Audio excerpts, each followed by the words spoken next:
Hey guys, তোমরা সবাই কেমন আছো? আশা করতেছি সবাই ভালো আছো। আর ভালো না থাকলে কি হবে, আজকে তো চলে আসলো একটা ধামাকাদার রোস্ট ভিডিও। তো হ্যাঁ, আজকের ভিডিওটা এই ছোট্ট মামনিটাকে নিয়ে হবে, একটু বিটুটি বার্তা দিয়ে বেট দেওয়ার চেষ্টা করব। তো গাইস, আপনারা তো সবাই এই মেয়েটাকে চেনেন, এর নাম হলো পিয়ালি। যা কিছুদিন আগে সৌম্য নামে একটা ছেলের সাথে সম্পর্ক ছিল, মানে নোটর পোটর বলতে রিলস বানাতো আর কি। समझ रहे हो समझ रहे हो ना। তো তারপর যখন ওরা আস্তে আস্তে একটু এগিয়ে যায়, তারপর দেন কী করে মেয়েটাকে ওই ছেলেটাকে ছেড়ে দেয়, কারণ তার কাছ থেকে ভিউজ লাইক মানে যেগুলো মানে দরকার ছিল সব কামিয়ে নেওয়া হয়ে গেছিলো। তারপর ধরে কি একা জানেন দেখবেন, তারপর ধরে এই মালটাকে তো অনেকে ছিল ছাপড়ি বয়, মানে ওরফে চকলেট বয়, ঠিক আছে। তারপর এও গেল, মানে এর থেকে কিছু ভিউজ টিউজ কামিয়ে তখন চলে যাবে, তখন এই মালটার ছিল আখিল বিশ্বাস, যা নাকি মানে ইউটিউবের খুব বিখ্যাত বড় প্র্যাঙ্ক বয়। তো ঠিক আছে, এই মেয়েটা স্বভাবটা হলো এরকম, ভিউজের জন্য যে কারোর সাথে ঢুলে যেতে পারে, মানে ভিডিও করতে পারে, समझ रहे हो ना। ভিডিও যে কারোর সাথে ভিডিও করতে পারে।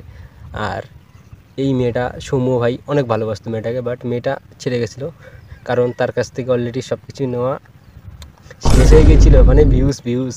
তো তারপর চকলেট বয়কে ধরে, ওরফে রাকেশ লাইফস্টাইল ব্লগস, ওকে ধরে, মানে ওর কাছ থেকে ইদারিং কিছুদিন ভিডিও শ্যুট করে, তারপর ওর থেকেও ভিডিও মানে ভিউজ টিউজ নেওয়া শেষ, তারপর ওকেও ছেড়ে দিল।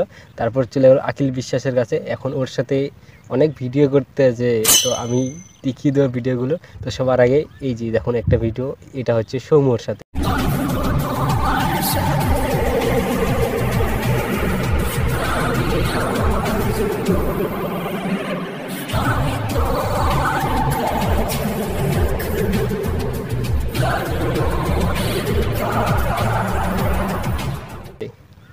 এরপর এই হচ্ছে তোমার রাহুল, না সরি গাইস, ওই যে তোমার চকলেট বয়ের সাথে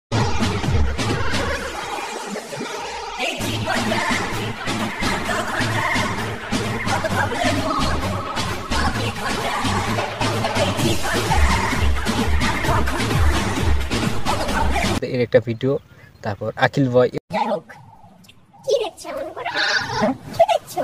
তোমাকে দেখছি, তুমি যেদিনই আমার কাছে পড়ে আসো 12 হাত শাড়ি, তুমি জানো তোমাকে দেখতে মিষ্টি লাগে ভারী।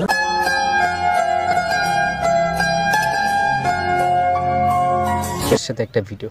তো গাইস, এই মেয়েটা ভিউজের জন্য সব কিছু করতে পারে, সে মানে ঢলে যেতে পারে আর সব কিছু করতে পারে, মানে লাইক ভিউজ এগুলোই চাই, ঠিক আছে। তো গাইস, আজকের ভিডিও এতটুকুই। ভিডিওটা যখন ভালো লাগে, নতুন রোস্ট ভিডিও শুরু করছি, তো চ্যানেলটাকে একটু সাবস্ক্রাইব করে দিন। তো টাটা।